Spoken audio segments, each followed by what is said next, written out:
Oil সিলটা কেটে গেছে।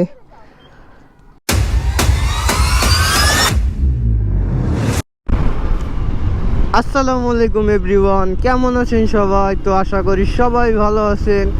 তো আফটার লং টাইম অনেক দিন ভিডিও বানানো হয় না, তো আবারও ব্যাক করছি আপনাদের দোয়ায়। তো এখন থেকে ইনশাল্লাহ চেষ্টা করব রেগুলারলি ভিডিও বানানোর। তো এখন থেকে আপনারা নতুন নতুন ভিডিও পাবেন, বাইক রিলেটেড সমস্যা ওইটা একটু বেশিই পাবেন।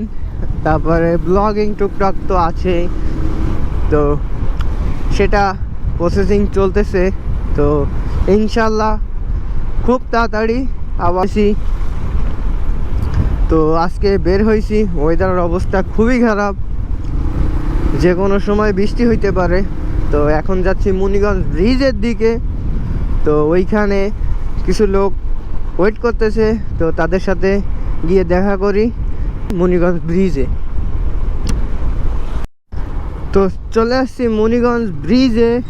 তো আজকে ওয়েদারের অবস্থা খুবই খারাপ, তার কারণে লোকজন খুবই কম।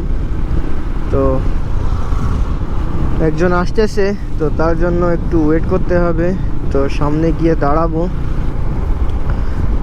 তারপরে আবার আসতেছি। তো অনেক দিন কোনো প্র্যাকটিস কিছুই করা হয় না। এইখানে আছে হবি আর একটা ভাই আসছে, তো তারা এসে বলতেছে একটু স্টান্ট করো। তো এখন কিছু ট্রাই করব, দেখি কি অবস্থা।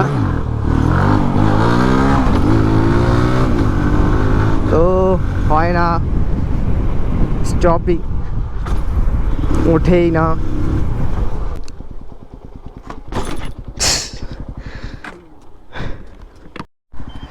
তো ভালোই লাগতেছে এখন।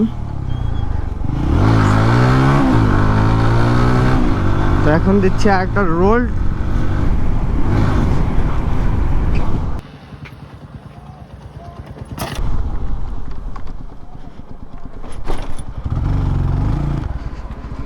ও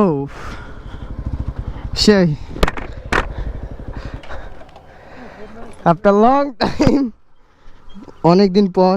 তো মেইন কাহিনী হয়েছে অয়েল সিলটা কেটে গেছে ডান সাইডে।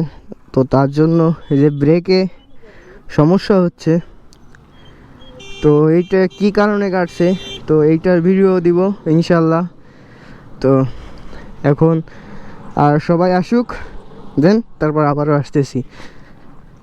তো এখানে এসে একটু স্টান্ট করলাম, অয়েল সিলটা কেটে গেল। তো সন্ধ্যা হয়ে গেছে, তো এরপরে নেক্সট ভিডিও আসবে ইনশাল্লাহ, অয়েল সিল কী কারণে অয়েল সিল কাটে।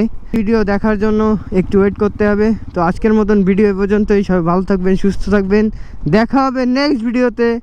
আল্লাহ হাফেজ।